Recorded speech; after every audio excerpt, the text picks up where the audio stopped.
Hi friends, ఈరోజు ARM అనే movie చూసి వచ్చాను. ఇందులో హీరోగా టోమియో థామస్ అండ్ హీరోయిన్గా కీర్తి శెట్టి యాడ్ చేశారు. ఈ మూవీ స్టోరీ లైన్ వచ్చి హీరో ఒక ఎలక్ట్రీషియన్ కింద వర్క్ చేస్తుంటాడు అన్నమాట ఊళ్ళో. అయితే వాళ్ళ తాతయ్య ఒక పెద్ద దొంగ అన్నమాట. వాళ్ళ తాతయ్య దొంగడం వల్ల తను మంచిగా ఉన్న మంచి పనులు చేస్తున్నా ఎవరు అతన్ని గుర్తించకుండా అతన్ని దొంగ అని దొంగ కొడుకు దొంగ మనవడు అని చెప్పి ఎప్పుడూ తిడుతుంటారు. అలాగే ఆ ఊళ్ళో ఏ చిన్న దొంగతనం జరిగినా అతన్ని అనుమానిస్తుంటాడు. అలాంటి టైంలో మన హీరోయిన్ని లవ్ చేస్తాడు. ఆ హీరోయిన్ ఎవరో కాదు, ఆ ఊరి పెద్ద యజమాని కూతురు. ఆ తర్వాత ఏం జరిగింది అనేది సినిమా స్టోరీ లైన్. ఈ మూవీ వచ్చి మొత్తం ఒక విగ్రహం చుట్టూ నడుస్తుంది. ఒక విగ్రహం ఉంటుందన్నమాట. ఆ విగ్రహాన్ని వీళ్ళ తాత దొంగతనం చేస్తాడు. ఆ తర్వాత అది ఈ ప్రజెంట్లో వాళ్ళ మనవడు దగ్గరికి ఒక విలన్ వస్తాడన్నమాట. విలన్ ఉంటాడు. విలను ఆ విగ్రహం దొంగతనం చేసి అమ్మేయాలని చూస్తే ఆ విగ్రహం నకిలీ విగ్రహం, డమ్మీ విగ్రహం అని తెలుస్తుంది. అయితే ఆ హీరోని బెదిరించి హీరోని ఆ దొంగతనం చేసి అక్కడ నకిలీ విగ్రహం పెట్టినట్టు ఒక వీడియో తీస్తాడన్నమాట. అది మీరు సినిమా చూసి తెలుసుకోవాలి. అలా బెదిరించి మీ తాతే కాబట్టి విగ్రహం దొంగతనం చేసింది, నువ్వు మీ తాత బుద్ధులు నీకు వచ్చాయి కాబట్టి ఆ విగ్రహం ఎక్కడుందో నువ్వే కనిపెట్టి నాకు ఇవ్వాలి, లేకపోతే నువ్వే ఈ దొంగతనం చేసినట్టు మొత్తానికి ఊరిని నమ్మిస్తాను అని చెప్పి బెదిరిస్తాడు. ఆ తర్వాత ఏం జరిగింది అనేది మూవీ స్టోరీ లైన్. మూవీ ఎలా ఉందంటే పర్లేదు, బాగుంది. అంటే ఎక్కడైతే ఇప్పుడు మొత్తం మూడు క్యారెక్టర్లు చేశాడన్నమాట. ఫస్ట్ క్యారెక్టర్ ఉంటుంది, దానికి పూర్తి వివరించాలి. జస్ట్ ఒక రాజు అల్లుల్ని రౌడీలు కట్టేసి బంధిస్తాడు. అతని నుంచి ఎవరైనా కాపాడితే వాళ్ళకు ఒక బహుమానం ఇస్తా అంటాడు. హీరో వెళ్ళి కాపాడి తీసుకొని వస్తాడు.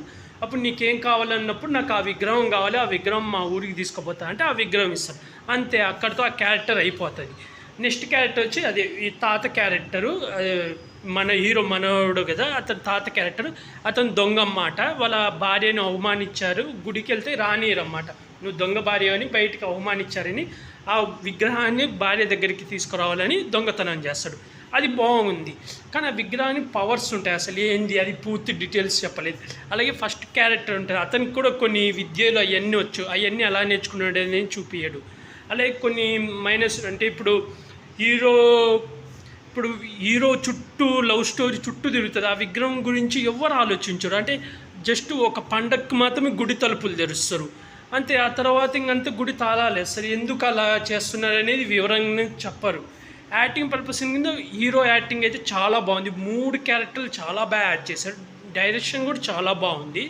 మిగిలిన హీరోయిన్కి అంతగా పెద్ద రోల్ లేదు. అలాగే ఇంకా చాలామంది ఉన్నారు. రోహిణి మెహతా అండ్ లక్ష్మి అని ఇంకో క్యారెక్టర్ ఉంది. విలన్ క్యారెక్టర్ కూడా ఉంది, కానీ అంతగా లేదు. ఏదో 2 సార్లు వచ్చి బెదిరిస్తాడు అంతే తప్ప అంతగా ఏమనిపించలేదు విలన్ క్యారెక్టర్.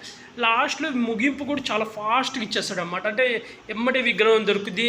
అప్పటికే హీరో కత్తిపోట్లు తగులుతాయి, పైనుంచి దుంకుతాడు, ఇంకా విగ్రహం ఎక్కడుందో తెలుసు, విగ్రహం దొరుకుతుంది. ఎమ్మటే అతనికి గాయాలన్నీ మాయమైపోతాయి. ఎమ్మటే వచ్చి విలన్ని ఒక 2 దెబ్బలు కొట్టేస్తాడు. వాళ్ళ అమ్మ విగ్రహం తీసుకుపోతే ఇంక అంతే అయిపోతుంది సినిమా.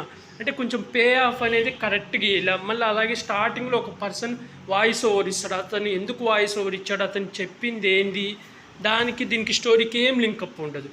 ఇలా కొన్ని మైనస్లు ఉన్నాయి. ఈ మూవీ అయితే పర్లేదు, యావరేజ్. నేనైతే 5కి 2.5 రేటింగ్ ఇస్తాను. నాకైతే పర్లేదు, యావరేజ్ అనిపించింది. అది కూడా ఏదంటే ఈ విగ్రహం కోసం ఎతికే కాడ కొంచెం సస్పెన్స్ ఉంటుంది అన్నమాట, ఒక హాఫ్ అన్ అవర్. అది ఆ లైన్ వరకు చాలా బాగా తీశాడు. మిగతా అంతా చాలా లూప్ హోల్స్ ఉన్నాయి. నాకైతే మూవీ యావరేజ్ ఫ్రెండ్స్. నేనైతే 5కి 2.5 రేటింగ్ ఇస్తాను. అలాగే ఇలాంటి మూవీ రివ్యూస్ కానీ ఏమైనా కావాలనుకుంటే నా యూట్యూబ్ ఛానల్ని సబ్స్క్రైబ్ చేసుకోండి friends. Like, share, comment, subscribe friends. Bye.